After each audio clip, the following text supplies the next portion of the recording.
Oh my god, what is that?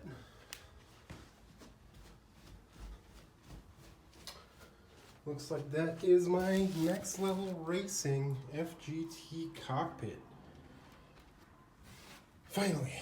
Been a long time sim racer, or just racing game fanatic pretty much. And I've always wanted a steering wheel ever since I saw like my first like Thrustmaster wheel at a GameStop or Funko Land back in the day. I just never had the means or the space to do it, but now I have both, and I finally splurged. I've already got a wheel, but this is going to be pretty special. I did watched some reviews rather about cockpits and what you should go with if you're going to start doing this sim racing thing, and everyone pretty much said this was one of the best to go with. So here it is. I'm going to drag it up the stairs now. So there's everything. I had to pretty much open the box and pull everything out one by one because it was so heavy. Whatever's in there is extremely heavy. It's all the metal components. There's the box. Cool. Seat back, actual seat. Nice little back protector there. Here's my wheel, Logitech G29 driving force. Let's start unpacking all this. Okay, looks like I'm doing a science project now. As you can see, a lot of legs, some wheels, a bunch of platforms and plates, tools, instruction book. It's gonna take me a while, it looks like, but everything is nice and heavy, so I don't think there's gonna be a problem with sturdiness. Let's see how this goes. So this is where I'm at after about 2.5 hours. That was a lot harder than I thought it was going to be. All I got left really is just the pedal plates and wheel mount and stuff, some odds and ends here. That was pretty difficult. I would say the hardest part was the seat back, putting the seat back and the seat together. These arms were kind of a bitch, so I kind of just went off script here, and instead of putting the arms on the seat and sliding the seat back into it, which is what the directions say to do, I did it the other way, where I just installed the arms on the seat back and I slid them into the seat, and that was much easier, but that still took over an hour.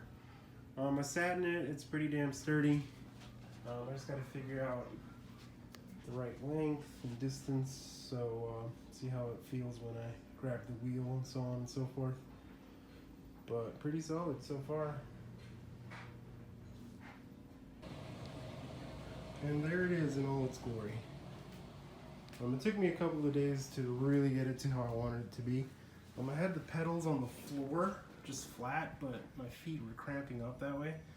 So I used the paddle plate and I mounted it, put the pedals at an angle that I liked, so they feel good where they're at. And same goes for the wheel. It was a little too close or a little far for my ideal position, but I figured it out pretty good.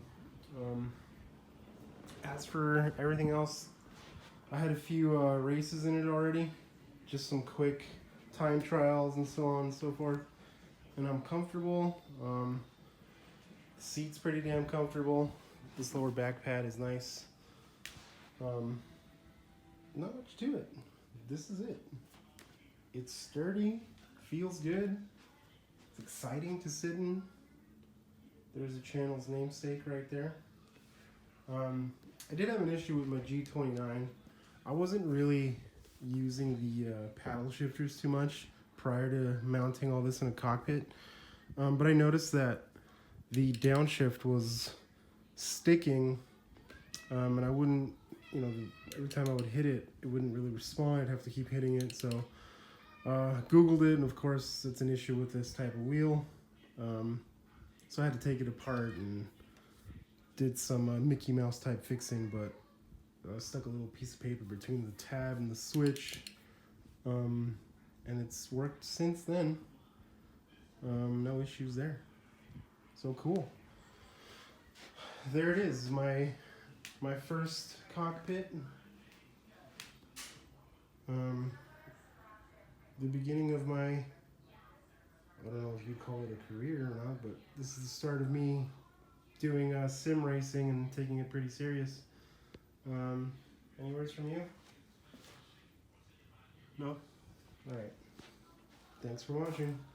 Leave comments, questions, concerns, feedback, whatever, on the comments. Thank you.